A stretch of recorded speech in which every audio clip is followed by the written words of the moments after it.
I wake before the first pale light of dawn, when the world still holds its breath between night's gentle departure and day's triumphant arrival. The air is cool and carries the faintest hint of jasmine, drifting in from some hidden grove beyond the courtyard walls.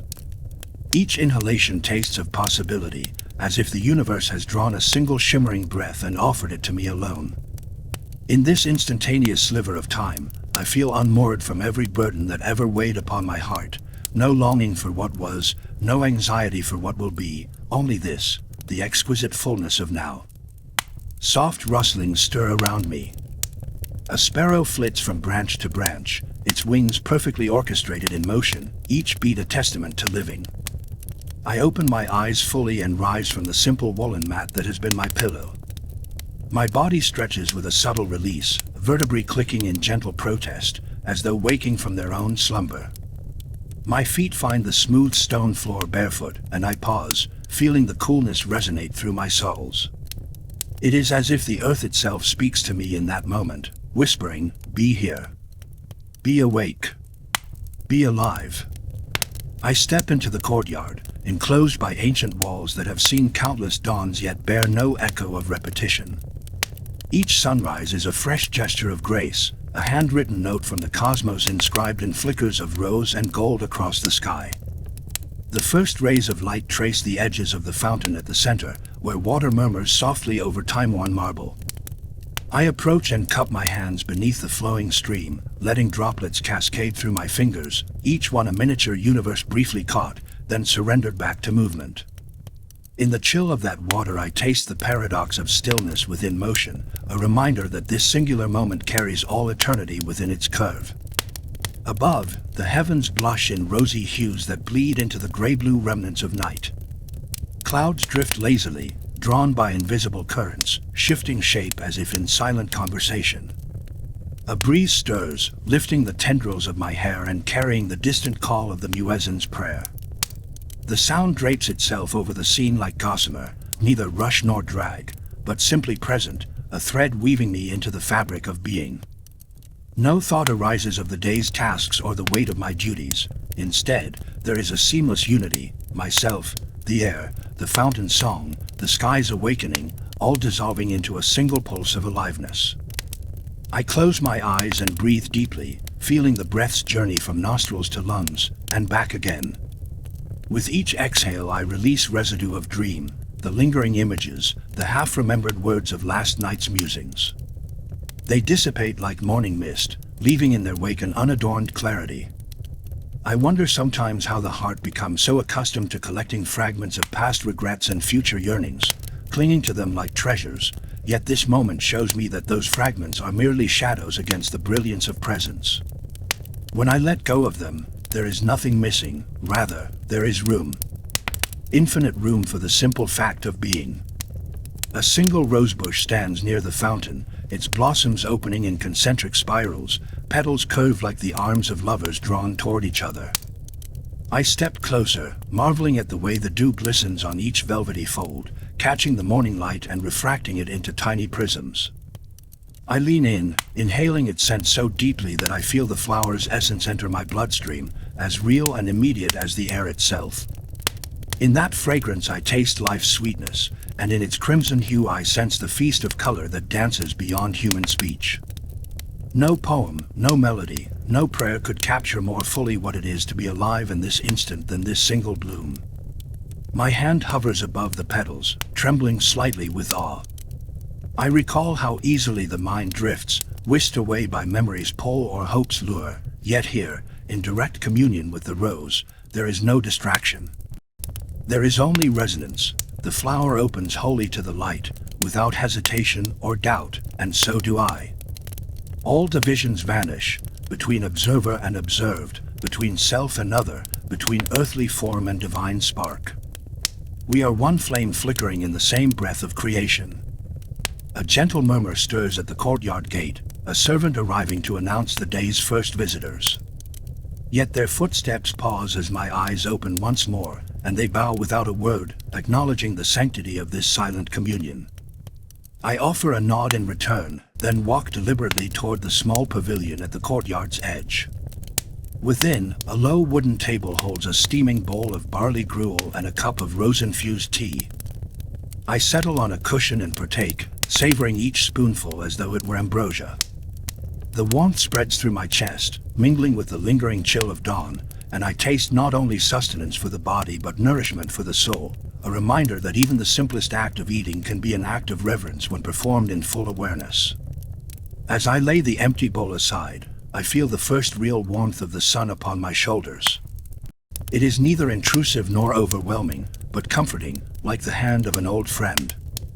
I lift my face to the sky and let my arms fall open, welcoming the day's unfolding. I do not rush into prayer or discourse or teaching. Instead, I remain in this breath, this expanding awareness, for as long as I can, until the world's rhythm quickens and demands my presence elsewhere. For in this moment, no past tarnishes the soul, no future beckons with fear or longing. There is only the pure, unbroken joy of being awake, alive, whole. And so I sit, a poet of presence, crafting no verses yet living poetry itself. Each breath a line, each heartbeat a stanza. The courtyard, the fountain, the rose, all collaborators in this silent sonnet of existence. In quiet devotion to what simply is, I discover the secret Rumi has carried through the ages, that life's greatest treasure lies not hidden in some distant realm or distant future, but right here, in the sacred space between two breaths, where the soul awakens, and the moment itself reveals its boundless light.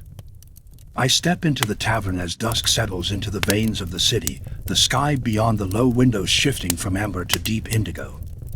The door's heavy wooden frame creaks softly behind me, and I pause in the threshold, inhaling the mingled scents of spiced wine, smoke, and earth.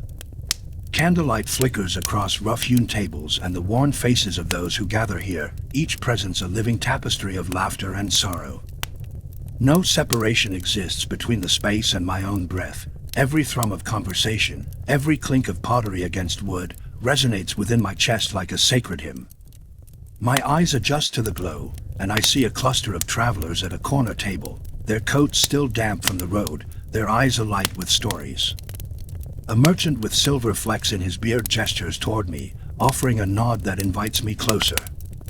I tuck my cloak about my shoulders and weave between chairs and benches, aware of each footfall touching the uneven flagstones. The air inside is warmer than outside, carrying the hushed confidences of strangers and the bold boasts of adventurers. Somewhere a lute begins to play, its notes tentative at first, as though seeking permission, then sweeping into a melody that rides the hush of expectation.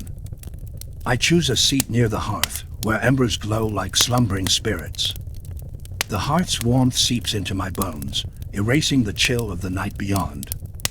As I settle onto a stool, a server approaches bearing a wooden goblet of red wine, its rim stained faintly with threadbare laughter. I cradle the cup in my hands and let its weight anchor me. Without thought for past or future, I raise it to my lips, tasting the wine's gentle bitterness tempered by honeyed ripples. In that first sip, all distance dissolves, between the heart that drank wine centuries ago and the heart that drinks now. Each swallow echoes the same sweet truth: we are bound in this shared delight of senses. Above me, beams of charcoal street would hold aloft a tapestry of lanterns, some glass, some paper, each a tiny sun.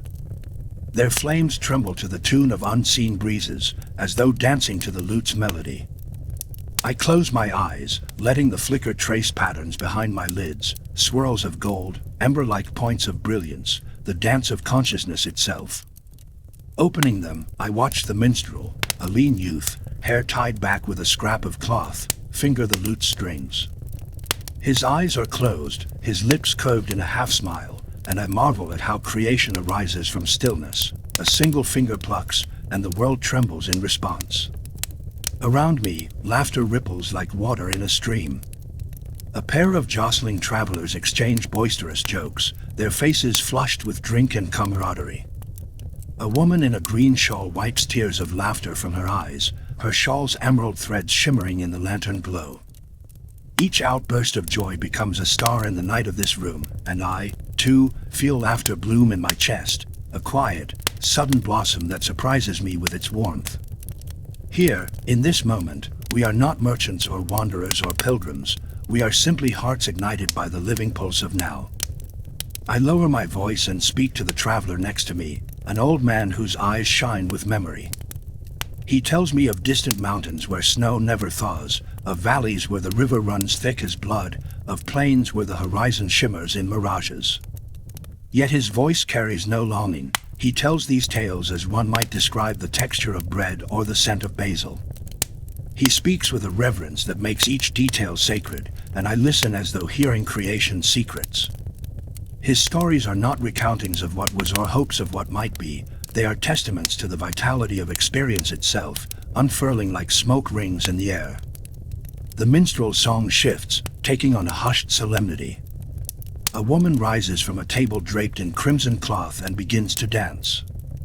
Her movements are fluid, arms arching like swallows in flight, feet tapping rhythms that echo the beating of drums I cannot hear. She dances not to perform but to surrender. Her hair fans out, her skirt billows, and she becomes the living embodiment of the melody. For a moment, time holds its breath. Every gaze turns toward her, and in her every sway is written the eloquence of presence.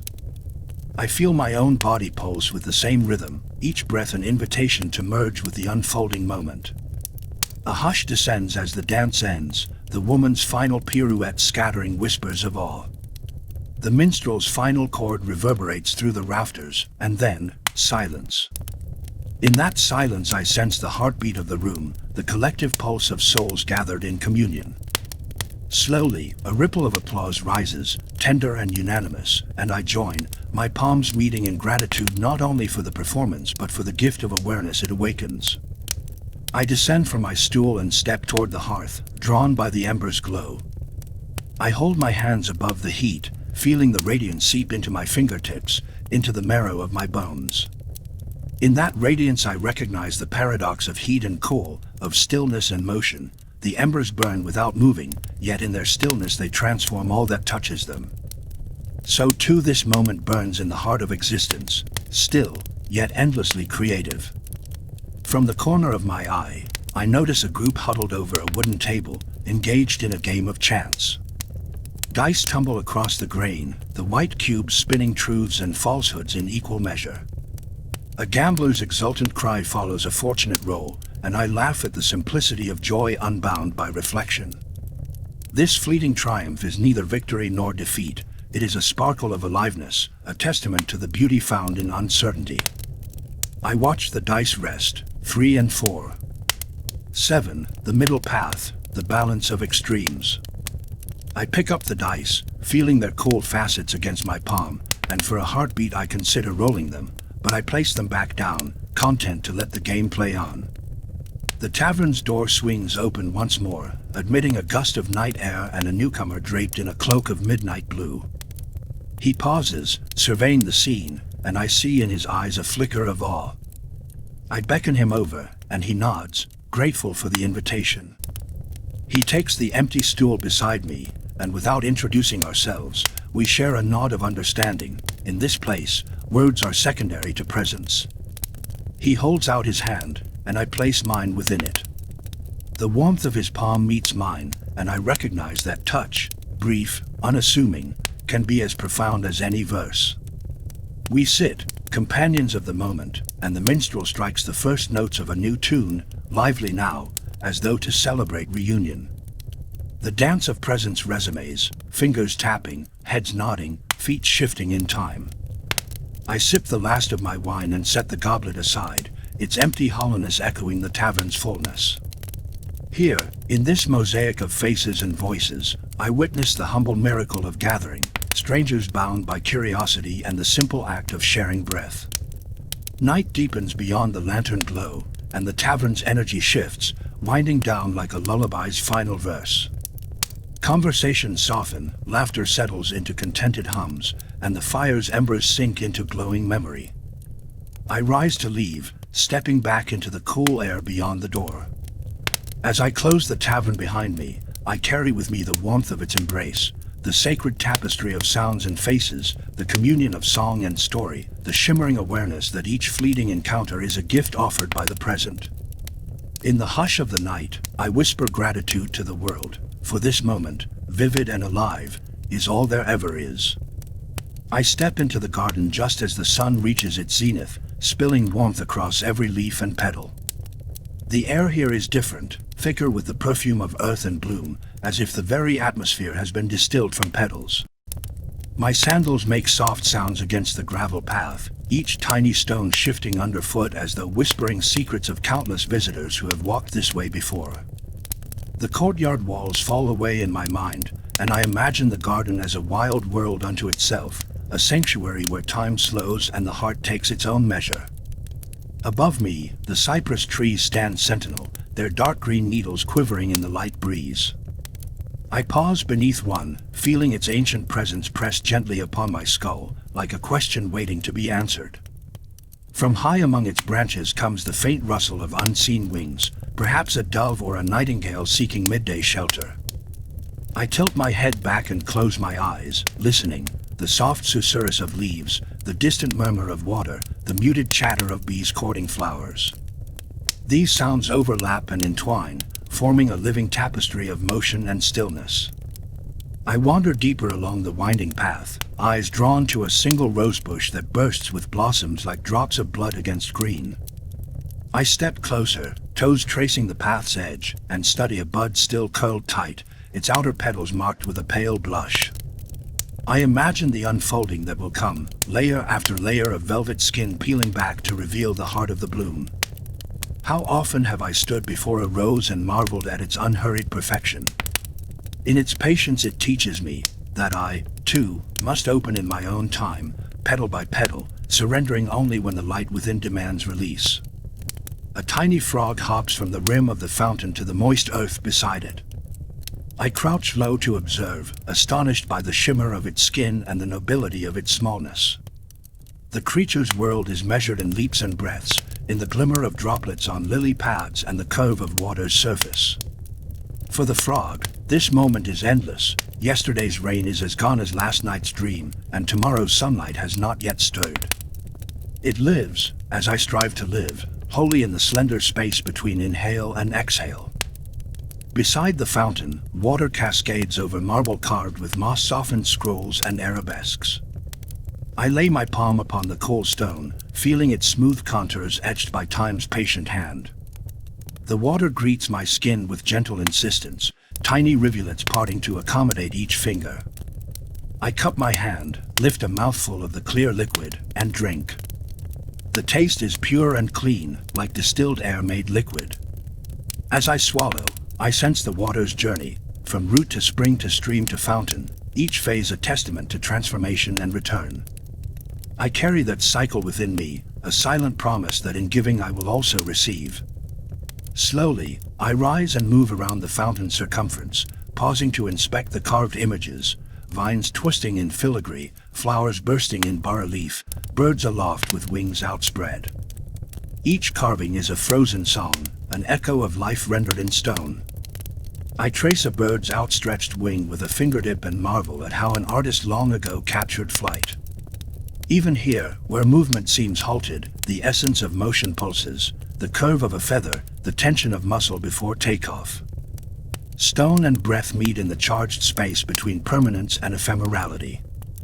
The path leads me next to a small pavilion, its wooden columns weathered to silver by sun and rain. Inside, a low bench invites rest, and I sit, elongating my spine, aligning my bones as though tuning an instrument. The pavilion's roof offers intermittent shade, sunlight streaming through latticework to cast shifting patterns upon the flagstones. I watch these patterns, diamond and triangle dancing across my feet, and see in their transient geometry the fleeting art we make with our own lives. Each moment arranges itself into shapes that cannot be repeated, each gesture, a unique brushstroke on the bright canvas of now. From the pavilion I spy a bed of jasmine vines climbing a trellis, their tiny white blooms clustered like pearls in the green. I rise again and approach, inhaling. The scent is so potent it feels tactile, filling my lungs with sweetness and drawing tears to my eyes.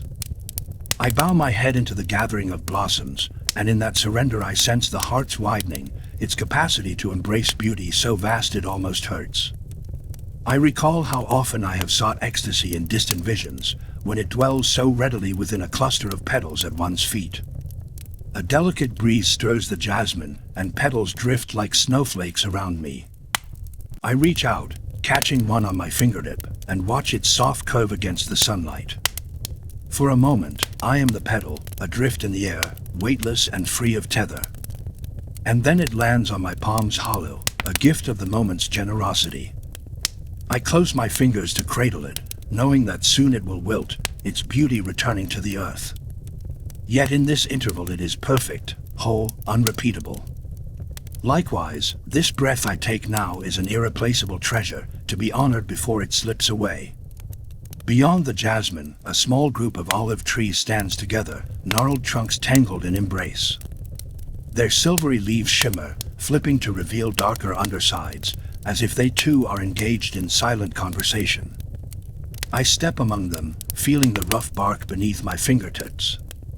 Each knot and ridge tells a story of storms and sunshine, of seasons passing and renewal. I press my palm against a trunk, letting its ancient strength ground me. In return, I offer the immaterial warmth of my presence, a pulse of consciousness that acknowledges its own tiny spark in the greater conflagration of life. A soft murmur catches my attention, children's laughter echoing from beyond the hedge. In the distance, young ones dash through the greenery, their silhouettes darting between shadows. I watch their play, free and unself-conscious, their joy unqualified by reflection. How light they are, how unburdened by the weight of was or yet to come. I envy them this ease, and I vow to carry at least a fragment of it within my own unfolding. A gardener's whistle calls, and the children pause, scattering petals as they run toward instructions. Even as they obey, their eyes sparkle with the thrill of recess moments, the promise of discoveries hidden among roots and insects. I return to the center of the garden, to stand once more beside the fountain. The light has shifted, high sun has begun its descent, illuminating the water's surface with flickers of molten gold. I raise my arms, palms turned skyward, and drink in this luminous hour. All that I have seen, the blossoms, the carvings, the dancing leaves, the laughing children, gathers now into a single crescendo of being. My heart swells with gratitude for this sanctuary where every sense is awakened, where every detail is a teacher. In the hush that follows, I recite a prayer of thanks, not in words but in the quiet pulse behind my eyes. I feel the resonance of the garden within me, its serenity like a wellspring at my core, its beauty like a lantern illuminating even the darkest corridors of thought. I know that soon I will leave this haven and return to duties, to the marketplace, to the mosque. But I carry this moment within my bones, a secret breath I can summon whenever the world grows loud or the mind grows dull. With one last look at the spiraling rosebush and the shimmering fountain, I turn and walk back along the gravel path. Each step is soft, deliberate, an echo of the way the breeze brushed jasmine petals. Behind me, the garden remains, an ever-present slice of eternity carved into the day.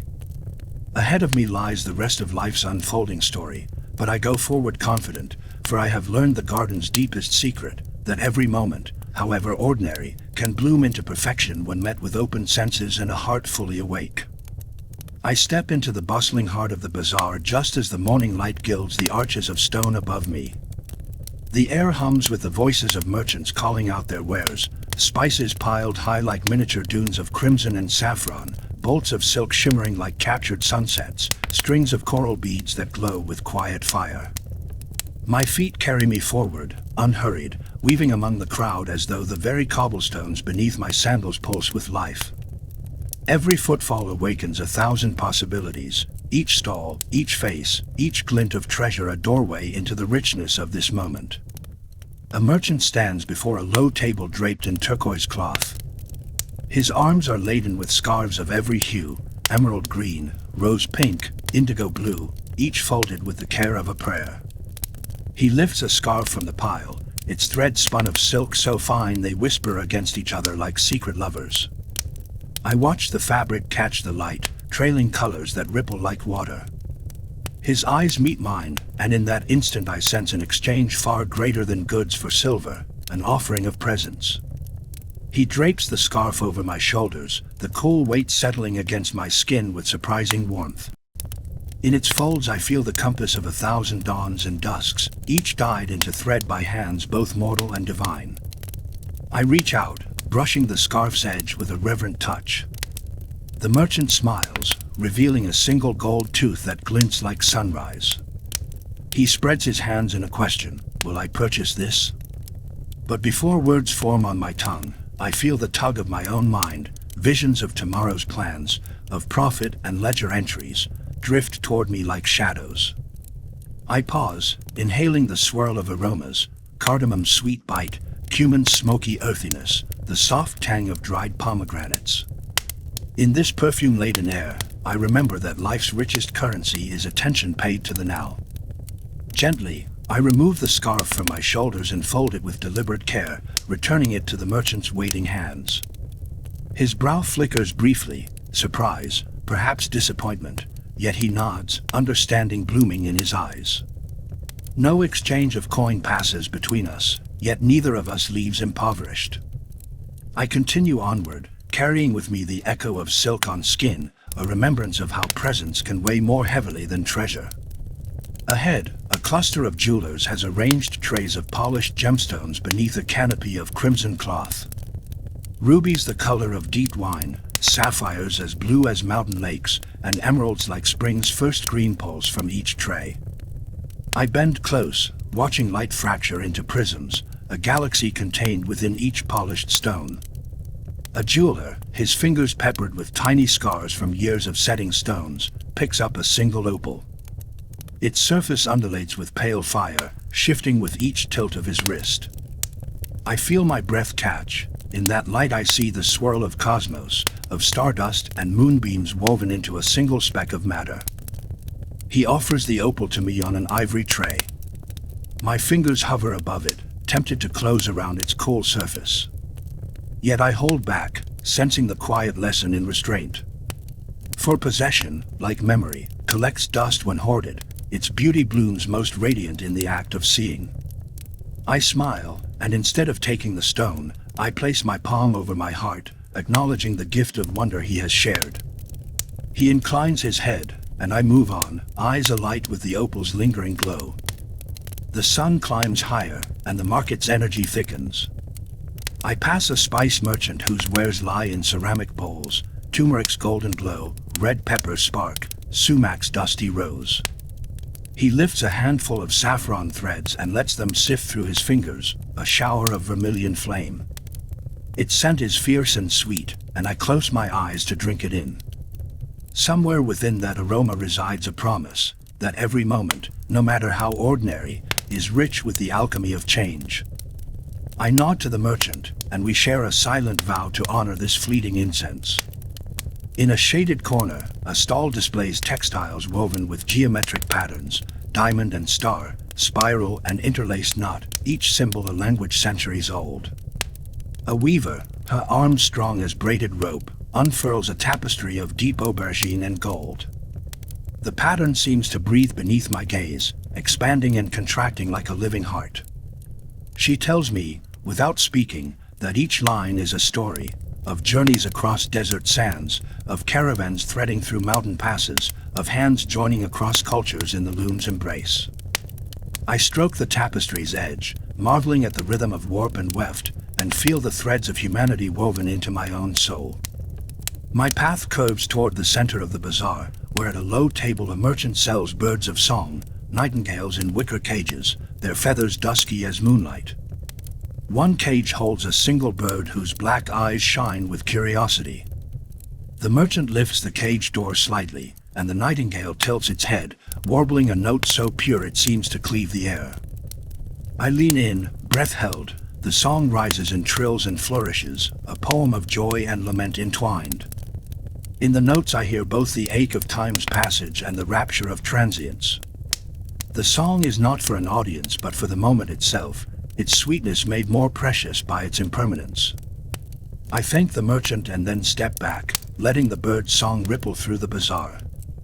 As I turn, I notice a young girl selling glass beads, each strung upon twine like droplets of captured moonlight. She meets my gaze with shy confidence, offering a strand of pale blue beads. I take them, feeling their smooth coolness, and lay them gently around my wrist. Instantly, I sense the slow rotation of time, each beat a day, each circle a cycle of beginnings and endings. I press my palm to my chest, embracing the beads as a reminder of life's unbroken circle. A sudden gust of wind sweeps through, rattling cloth awnings and scattering stray petals from a nearby rosebush. They drift across the stalls like confetti, alighting upon spices and silks alike. Merchants laugh, sweeping petals aside, and I bend to catch one on my fingertip. Its rosy hue glows in the sun, and I hold it to my heart, understanding that beauty and disruption are twins, each revealing the other's depth. The bazaar's pace steadies as midday wanes. I pause before a humble stall where a merchant sells simple clay pots and wooden bowls. Their shapes are unadorned, their surfaces bearing the fingerprints of their makers. I run my hand along the rim of a bowl, feeling its slight irregularities, proof of human touch. In that imperfection I find perfection, a reminder that each life, each moment, bears the subtle mark of hands that shape it. I purchase the bowl, not for its price, but for the story of its making, an echo of connection between creator and creation. As I walk away cradling the clay bowl in one arm and my wrist adorned with beads, the sun dips toward afternoon's golden glow. Shadows lengthen between stalls, and the air cools with the promise of evening. I carry with me the market's mosaic, the silk's whisper, the gemstone's fire, the spice's perfume, the bird's song, and the simple pottery's soul. Each encounter has been a petal in the unfolding flower of presence. In the hush before the bazaar's last bustle, I pause at the archway that leads back into the city's winding lanes. I turn for one final glance at the mosaic of color and sound, at the faces that shimmer with stories told and untold. I offer a silent bow, not to a single merchant, but to the moment itself, which has welcomed me into its boundless embrace. As I step through the arch, leaving the market's heartbeat behind, I carry this truth beneath my cloak, that every exchange, every breath, every glance in the bazaar is a testament to the richness of now, and that by walking away fully present, I become the living embodiment of its teaching. I kneel upon the cool stone tiles of the courtyard, the heat of the day still tempered by the gentle shade of the mosque's colonnade. My hands rest on my thighs, fingertips splayed, as though searching for the seam between body and earth. A hush settles around me, a quiet deeper than the absence of sound, as if the very air holds its breath in reverence. I bow my head, and for an instant, the world contracts into the space between my eyebrows, where skin meets spirit. With my forehead pressed to the stone, I taste the ancient chill, a communion of material and soul. My breath settles into a steady rhythm, in, out, in, out. Each inhalation draws in the mosaic of scents around me, smooth marble warmed by sun, faint incense drifting from the inner sanctuary, and the subtle musk of stone that has borne 1,000 prayers. Each exhalation releases the day's concerns, the trader's ledger, the poet's longing, the whisper of tasks yet undone, returning them to the forgiving void. As I rise, bending at the waist, my spine unfolds like the stalk of a lotus breaking free of mud. My arms extend, palms toward the sky, and the sky receives them. My eyes remain closed, yet behind my lids a vast canvas comes alive, the sun's brilliance, the curve of dome and minaret, the motion of clouds drifting overhead. In that inward vision, there is no separation, only the living whisper of presence. I press my palms together at my heart and bow once again, this time folding into a prostration so deep that my cheek brushes the stone. In that union of flesh and ground, I feel the pulse of the universe, heartbeat against heartbeat, breath upon breath. My prayer is not a series of words but a vibration of being, resonating from the core of my chest to the tip of each finger. I offer this soundless song in gratitude for the hidden music that underlies all creation.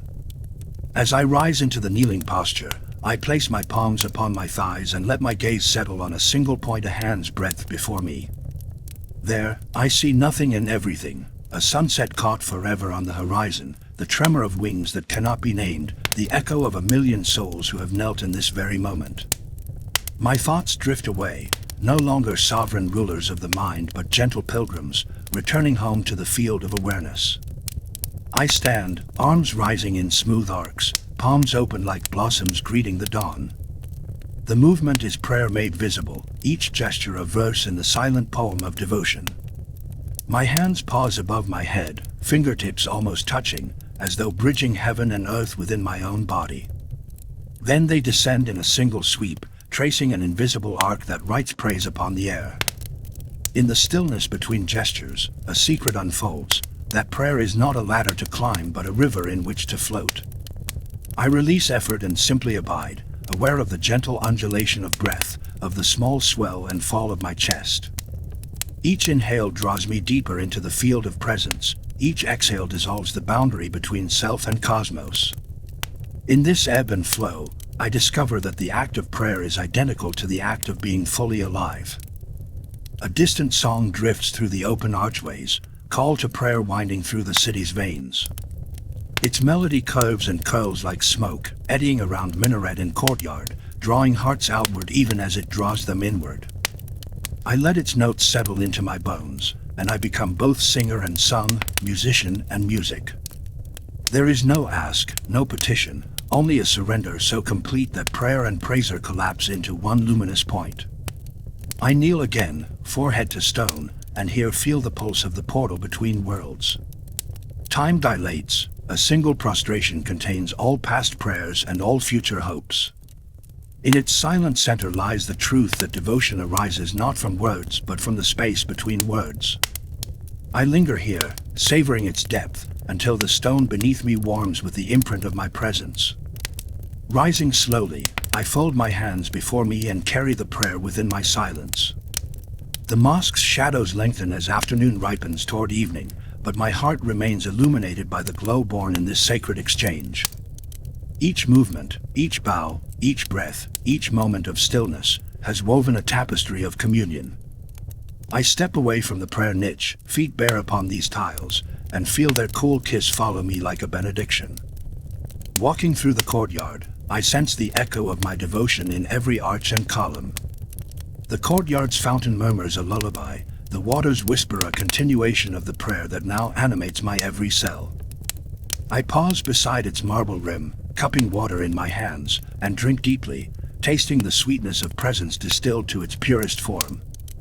As dusk approaches, lanterns are lit within the mosque, their flames flickering in gentle tribute to the moment's unfolding.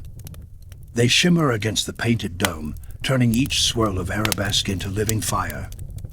I sit upon the ledge of the fountain, watching the lantern's reflection dance across the water's surface, and I understand at last, prayer is the mirror in which the soul sees its own light. In the fading glow, I close my eyes and offer one final bow, not as ritual but as an unfolding of recognition. In surrender, the veil between seeker and sought dissolves, and I find myself gazing into the heart of presence itself. There, beyond shape and sound, beyond thought and dream, lies the eternal breath that gives life to every prayer, to every world, to every fleeting moment.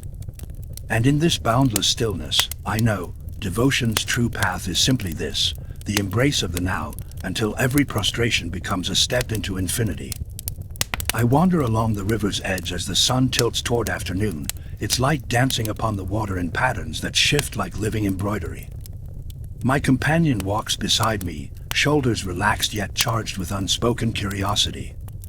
The river's current moves with quiet insistence, tumbling over stones and threading through reeds as though telling a story in a language older than words.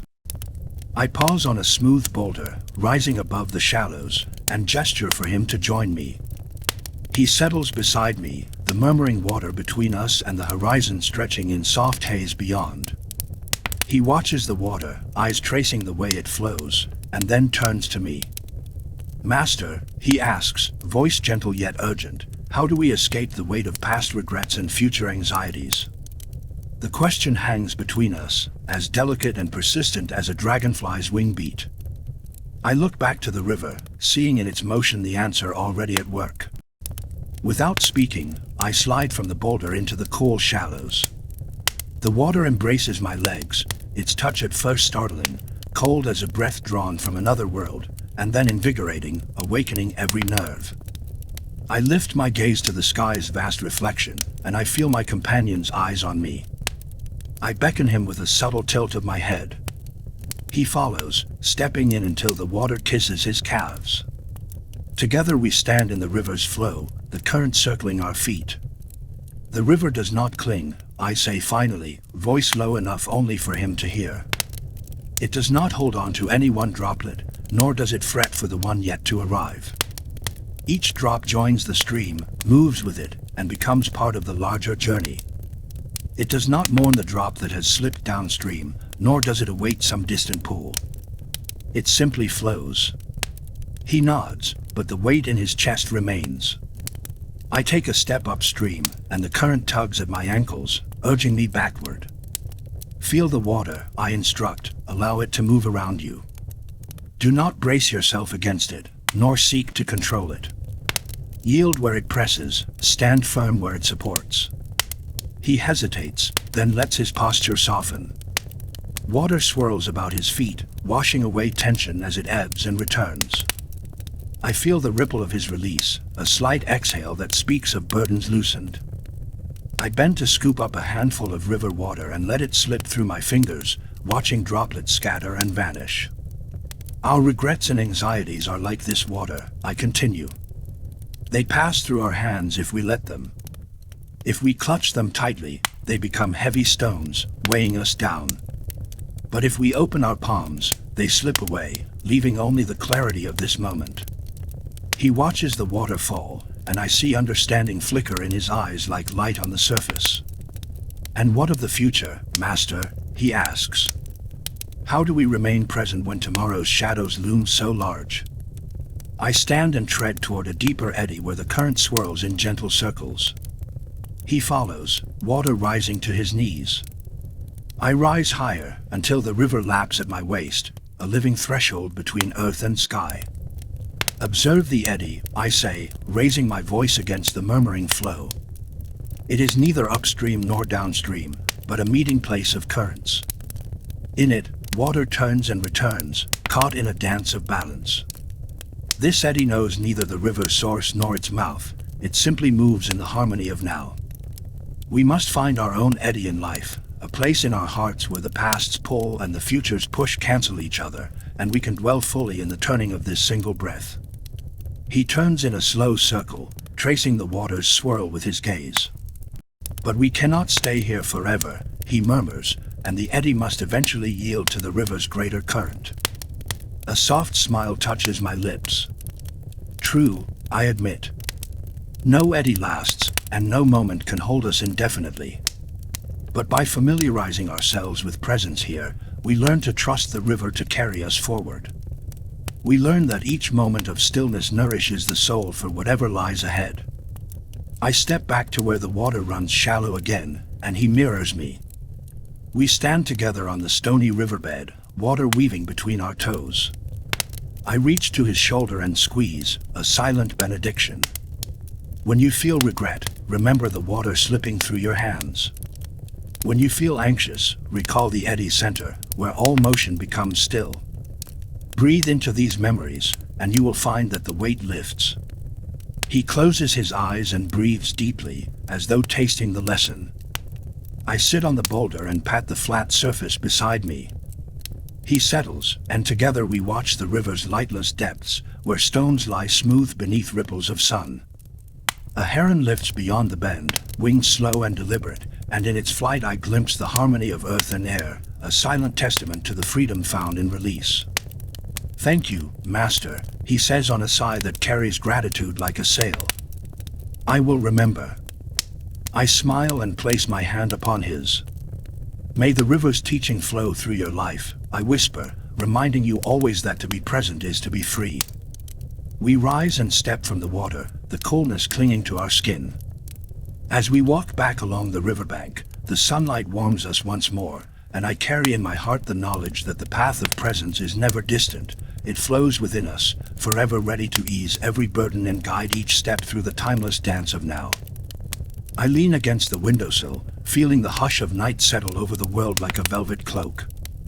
The moon rides high in the sky, its pale light filtering through the lattice, casting latticed shadows upon the floor. In the deep silence, my heart's beat feels amplified, each pulse a drum calling me into the moment's full embrace. Then, as if summoned by my waiting spirit, the nightingale begins its song. At first, it is a single note, pure and crystalline, slicing through the stillness like a shining arrow. I close my eyes and let it wash over me, feeling the resonance stir every fiber of my being. The note lingers, hanging in the air, and then blossoms into a trill of extraordinary complexity, a cascade of loops and spirals, each phrase rising just as the last descends, weaving threads of silver sound that shimmer against the dark canvas of midnight. I rise and move closer to the window, the cool stone beneath my fingertips grounding me. The bird perches on a slender branch outside, backlit by moonlight, wings folded like a single petal of a white rose. In its throat, hope and longing seem to pulse in equal measure. Its song is not mere melody but a living prayer, each phrase an offering to the moment's pure potential. I feel myself drawn to that prayer, as though its trills and warbles form a secret language of the soul, one I have long yearned to speak but lack the words. As the nightingale pours forth its music, I sense the world itself breathing in time with each note. The breeze stirs, rustling the leaves in response, and the scented petals of jasmine drifting from the courtyard below swirl in gentle eddies. The song and the stir of petals coalesce into a single tapestry of sensation, sound and movement, scent and light, converging in perfect harmony. In this cocoon of sensation, no past lingers to haunt me, and no future tugs at my mind. There is only this moment, pure, radiant, alive. I let myself be carried by the melody, feeling the music rise from the bird's breast and flow into mine. My breath matches its rhythm, inhale on the ascent of a phrase, exhale in the soft falling. With each cycle, the boundaries between us blur. The nightingale's song becomes my song, and my soul rises to meet it. In that meeting, I recognize that the heart can sing without words, that love's deepest expression unfolds in the spaces between sound and silence. Suddenly, the bird shifts its song, notes quicken and sharpen as though stirred by an unseen current. A thrilling urgency pulses through the air, like a call to awaken what slumbers within. I feel the thrill coil in my chest, reminding me that presence is never idle but vibrant with potential. Every crackle of a twig, every distant hoot, every inhale drawn in the hush becomes part of the symphony. I stand fully awake, a witness and participant in the nocturne unfurling before me. The nightingale's flight is also its song. At a trill's end, it lifts into the air, hovering just above the branch, feathers aglow in moonlight. Its wings beat softly, each stroke sending ripples through the night's fabric. I watch its silhouette glide free of wood, and in that lift, I glimpse the soul's desire to transcend the cage of thought and soar in the boundless sky of awareness. It alights on another branch, and the melody resonates, this time slower, deeper, as though savoring each note before releasing it. In its pacing, I perceive an invitation to slow down, to taste each heartbeat, each breath, each silent pause between notes.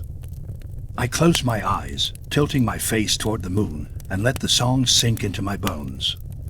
In that stillness, the music becomes a mirror, reflecting my longing, my joy, my sorrow, all contained within the spectrum of this single lyric now unfolding. The night deepens around me.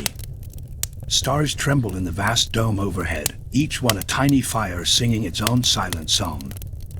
The nightingale's crescendo swells, and I feel the shared pulse of everything alive, the bird's strain of melody, the whispering wind, the steady drum of my heart, coalescing into a singular hum of existence.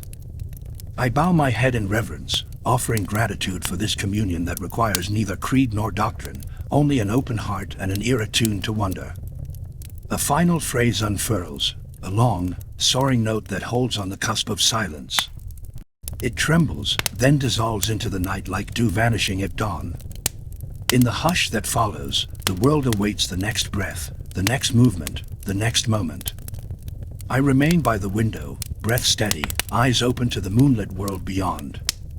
The nightingale, perched again in stillness, seems at rest yet alive with vibrancy, reminding me that presence is not rushing but resting fully in each heartbeat. I stand in that silent aftermath, my senses expanded. The scent of jasmine lingers on the breeze, the lattice's shadows ripple as clouds drift before the moon, the courtyard fountain murmurs in the distance. All these sounds and scents form a quiet chorus beneath the nightingale's vanished melody. And in their low, constant hum, I hear the enduring echo of its song, the reminder that life's deepest music arises only in the now. Softly, I step back from the window and walk to the hearth, where embers glow faintly. I kneel and cup my hands around them, feeling the warmth seep into my palms. The last note of the nightingale's song still vibrates in my chest, a hidden ember fueling the fire of presence within me. I let my fingers trail across the smoldering coals, recalling the bird's flight, its song, its gift of pure being. In this flicker of warmth, I carry the truth it shared, that life's greatest melody is the song we breathe into every moment, and that to live is, in itself, a song of infinite beauty. I see the face of her before me as though she has always been here, resting in the corner of my vision. She stands at the edge of the courtyard's lantern glow, her silhouette outlined by the sway of cypress branches. In her eyes burns the soft radiance of dawn, and in her smile there lies the promise of all that life can offer in a single breath. My heart quickens at the sight of her, not from longing but from recognition, that she and I are reflections of the same flame, dancing in the same silent air. I move toward her, each step measured, as if the ground itself pulses beneath my feet. The lanterns overhead flicker in unison with my heartbeat, casting shifting patterns of light and shadow across the mosaic tiles. In that interplay of brightness and dimness, I perceive the contours of her soul, the hidden curves of compassion, the depths of laughter unspoken, the secret chambers where longing and tranquility meet. She watches me approach, her gaze steady yet curious, as though awaiting the moment when recognition ripens into communion. When I stand before her, there is no distance left between us, no barrier of space or doubt. Our feet share the same tile, our breaths mingle in the same cool evening air. I reach out, not with words but with my hand, extending an invitation that carries the weight of centuries. She lifts her own hand to meet mine, and in the meeting of our palms I feel the gentle heat of two lives entwining. The warmth spreads from my fingertips to my chest, flooding my entire being with a quiet euphoria that needs no name. Her eyes, mirroring the lantern-lit courtyard, reflect every nuance of my soul. In their depths I see the echo of every joy I have ever known, the shadow of every sorrow I have ever borne, and above all, the gentle affirmation that every fragment of my being has led me to this moment.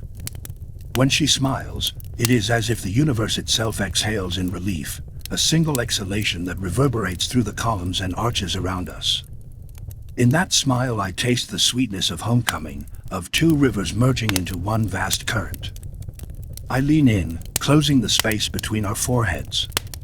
The lantern glow warms my face, and I can see the soft shine of her tears, tears born not of sadness but of awe. Our hearts beat together in a rhythm older than time, and I feel their drum echo in my own ribcage. There is no need for speech, every unspoken word between us resonates more profoundly than any phrase could. The silence holds us like a sacred text, each heartbeat a verse, each breath a line of poetry written on the page of night. Behind us, the courtyard hums with life, the distant murmur of voices, the rustle of leaves, the gentle clink of the fountain spilling over its marble rim. Yet within the circle of our awareness, there lies only this, the harmonious chord struck when two resonant souls acknowledge each other's presence.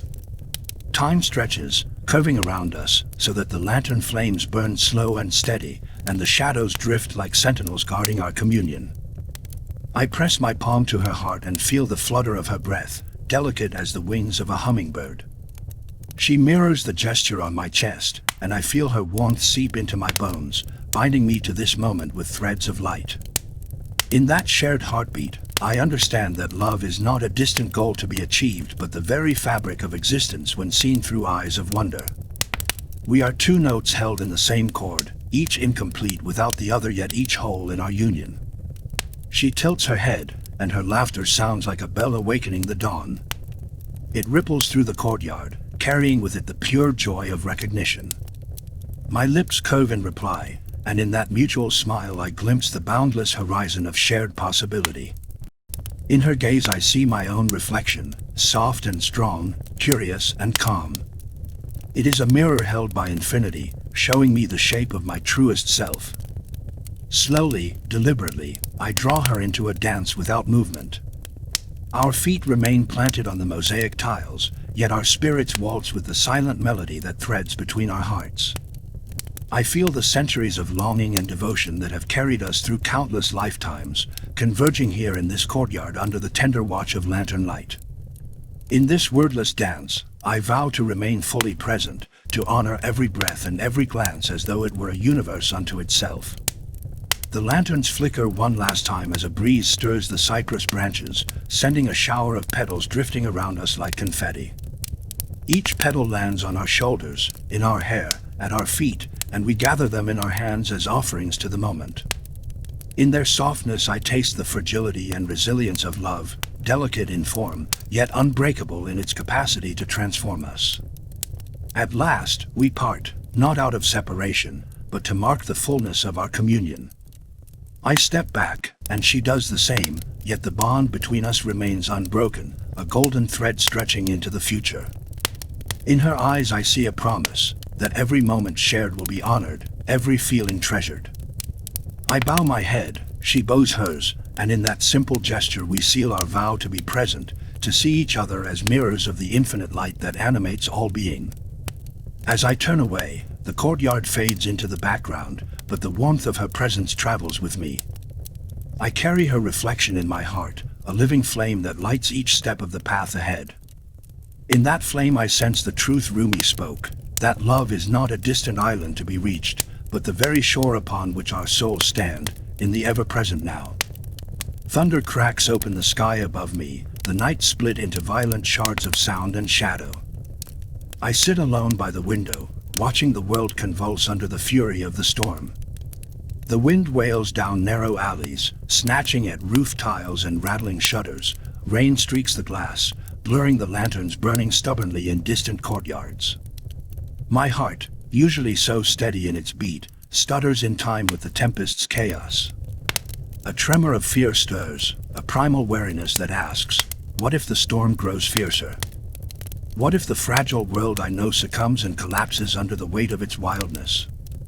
Yet as lightning forks across the sky, illuminating the cypress trees in stark relief, I do not shrink away or draw tight the curtains. The urge to hide is strong, but stronger still is the tether that binds me to this living moment. I realize that the storm is not my enemy, it is a messenger, a tutor come to deliver me from the illusion of safety and control. Its voice shouts, you are alive not in the gentle calm, but in the wild, unchained rhythm of existence. I let the window stay open a finger's width, allowing the night air, fragrant, electric with ozone, into my chamber. Every sense tingles, alert, the damp musk of rain, the hiss of water as it strikes stone, the muted thunder underfoot as if the earth itself were trembling. I press my palm to the cold sill, grounding myself not away from the storm, but into it, seeking the pulse beneath the chaos. I watch droplets race down the glass, tracing paths like urgent rivers on a journey of no return. Each drop falls with abandon, meeting the puddles below in an exuberant refrain, now. Now. Now. In their heedless descent, I see mirrored the urgency of my own life, the necessity to plunge wholly into the present, trusting that the path, though turbulent, leads where it must. Between bursts of rain, I remember the teachings I've carried through so many seasons. Darkness is not to be feared, but to be used as a candle by which to find our own light. I recall how my soul has grown in shadow, how adversity and heartbreak have been alchemists, distilling clarity and boundless compassion from pain and fear. The storm outside forms a crucible, heating away all dross and distraction until only the gold of presence remains. I breathe into the turbulence, no longer resisting the howl of the wind. Instead, I open myself to it, letting it rattle my bones, clear my vision, awaken the deepest currents of vitality within me. A memory arises. As a child, I hid from storms, cowering behind stone pillars, covering my ears against the thunder's roar. Now, I see more deeply. The storm is not a harbinger of doom, but a catalyst for transformation. Its violence strips away what is brittle and dead. It sweeps the air clean for new growth. In this way, my own battles and heartbreaks, those tempests of the soul, have shaped and strengthened me, burned away illusion, revealed the quiet core from which my true being radiates. Every tempest, outer and inner, has pulled me deeper into the immortal moment, the hidden well from which joy springs as pure wisdom. I rise and move through my house with gentle deliberation, each step heavy on the old wooden boards. In the hallway, I find a lantern and shield its flame from the wind as I light it. The feeble glow is no match for the lightning, yet it illuminates enough. I am reminded of how the smallest flame becomes mighty in the darkness, how hope and presence, cultivated through hardship, can outshine the fiercest night. I walk from room to room, letting the storm's soundtrack embed itself in my muscles and nerves. I pass mirrors catching bleak flashes of blue light, and in each reflection, I see not fear but fierce aliveness, eyes awake, pulse thrumming with possibility. At the threshold, I pause, gathering my cloak around me. The urge comes not just to observe but to step outside, to feel the storm's fullness against my skin. As if hypnotized by the drum of rain, I open the door and step onto the flagstones. The rain finds me at once, cold fingers tracing my cheeks and scalp. I tip my head back and let it fall, feeling the trickle down my spine and into the hollows of my collarbone. The wind pushes against me, playful and wild, testing my willingness to abandon resistance. I stand, arms open wide, and laugh into the roar. In this surrender, I find not danger, but liberation. Every heartbeat syncs with the pulsing fury around me. The storm I see now is no different from the storm within, all urgency and randomness, all sudden destruction and secret renewal. The trees thrash in the gale, branches flung wide like the gestures of ecstatic dancers, and I, too, am swept up in the music of ferocity and grace. My heart's storm and the world's are one. Eventually, the wind's fury relents, and the rain slows to a soft patter. Clouds break apart, unveiling the moon as it swims between their tatters, and a faintly sweet scent rises from the drenched earth. I kneel and place my palms upon the stone, cooled by the rain, and press my forehead to the ground. Gratitude wells within me, not because the storm has passed, but because I have endured it, not as a huddled survivor, but as an open participant in life's wilder dances. I rise, soaked but transformed, and return inside. The wild rhythm echoes through me still. I am reminded that peace is not the absence of storms, but the awareness that arises when we meet existence, however fierce, with open arms. I dry myself by the dwindling fire, skin tingling, and realize that every drop, each gust, each crack of thunder, every tumult of being, has taught me anew the lesson I have always sought: to yield fully to the present is to be truly alive. There is nothing to fear in the storm, for within its wildness hides the deepest serenity. In welcoming all of life, tempest, darkness, wind, and all, I find a wholeness untouched by circumstance. So I breathe, deeper and freer, holding the wild and the calm within me. Storm-baptized, I am not diminished but renewed. The world is washed clean, the air thick with promise, and I listen for the hush between thunder's echoes, the vast, luminous silence in which all things are possible, and this moment glows, untamed, unchained, and infinite. Beneath the old cedar, I sit and let the weight of evening pull around my shoulders, my body gathering the weariness of countless journeys. The sun has withdrawn, leaving the sky awash in deep vermilion and threaded gold, a tapestry that melts ever so gently into the indigo of night. The flickering silhouettes of distant swallows access the current between light and darkness, riding invisible rivers of wind. I press my back into the rough trunk, the ancient skin of this tree, cracked and fragrant with resin, and feel its immensity, its slow patience that makes a mockery of human haste. For an eternal second, I close my eyes and all of creation settles within me, the hum of insects, the last plaintive whistle of the shepherd's pipe, the crush of twilight gathering its secrets in the folds of the garden beyond. Above me, cedar boughs interlace, thick and immutable as fate, yet the smallest breeze finds its passage. I taste that breeze on my tongue, cool and sharp as mountain water, and let each breath stretch time wide open. The earth beneath me holds layers of memory, my own footprints from seasons past, imprints of friends who have journeyed with me, the scattered seeds of wildflowers sown and spent. Yet as I rest here, the press of memory loosens its grip, the world yields gently to the present, as soft and complete as the hush following a prayer. In this lingering light, every concern dissolves, the ache of old wounds, the shimmer of unfinished questions, the restless shadow of tomorrow's longing. There is nothing but the slow, honeyed pulse of now, and I surrender to its sweetness. A cricket sings, tentative, sure, carving circles in the silence with its song. I listen closely, hearing in each note the echo of every voice I have loved and lost. Night enwraps the cedar's lower limbs, turning the space around me to velvet where stars cautiously flicker. My breath forms a rhythm in my chest, slow and tidal, matched to the swing of the universe itself. Each inhalation draws the world closer, each exhalation feeds it back into the well of existence. My thoughts, so often sharp and eager, dull to rounded pebbles, a string of mala beads I finger with contemplative care. I let them fall, one by one, into the darkness, until nothing is left but the raw aliveness of breathing. In this stillness, I attune to the subtle radiances between things, the hush as a moth folds its wings, the silvery arc of a falling leaf, the hesitant approach of a fox in the undergrowth. I am no longer the watcher but the watched. The universe peers through my eyes, feels through my hands, tastes its own miracle with my tongue. The boundary of skin dissolves, and I sense myself both rooted and infinite, body and breath braided with stars and earthworms, with dew and the dance of ants beneath the cedar's canopy. The heartbeat in my chest is echoed by 1,000 other heartbeats, each one thundering its own moment into being. A faint stirring reminds me of the duties that once weighed so heavily, the lessons I have given and the roles I have played, sage, poet, friend, guide. But here under the massive cedar, all identities drop away, like winter leaves swept to the side by a warm wind. There is no more seeking. I do not reach for wisdom in the heavens or scavenge through the dust of the past. I realize that I am already exactly where I need to be. Not a step further.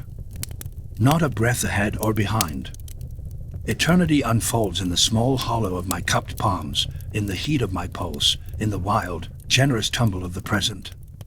The wind shifts, bearing the scent of burning wood and distant blossoms.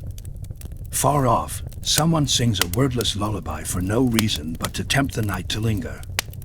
I imagine all those I have met, all who have drifted through the tapestry of my days, gathered invisibly in this twilight. They are the fragrance of memory woven into the air, the laughter and pain mingled in the flesh of my own heart.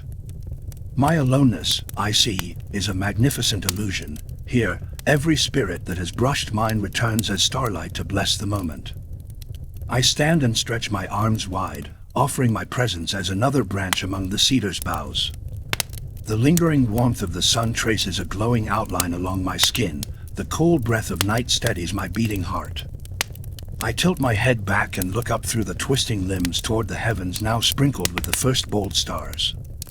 I thank the world, not in solemn tones, but in simple, unabashed gladness, for the immeasurable gift of being alive, of touching this exact fragment of time, no more and no less.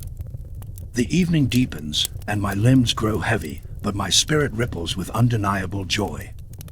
I feel the completion, the seamless fullness that comes when nothing is needed or withheld, when every wish has finally burned itself to ash and what remains is enough, utterly enough.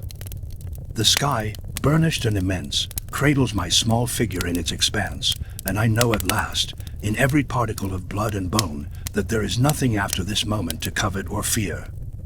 All seeking ends as surely as the sun slips beyond the land's edge. I turn inward and touch for the final time the thread between my breathing and the pulse of the world. In the darkening, I find not emptiness but presence more vivid than daylight. My friends, my teachers, the children chasing fireflies, the lovers whispering promises, the lost and the found, all are here, present in the infinite fabric of now. I listen to their hearts beating alongside mine. Tomorrow, like yesterday, may come or not come. What matters is only this, the ceaseless dance of now, as intimate as my own breath and as boundless as eternity. Night settles in full. The cedar and I are one shadow kneeling on the earth, joined by root and longing. I close my eyes and rest gently in the embrace of the world, knowing without words, life is a single inhalation, a sacred intake of the universe's perfume, held for an instant and then released with humility and grace.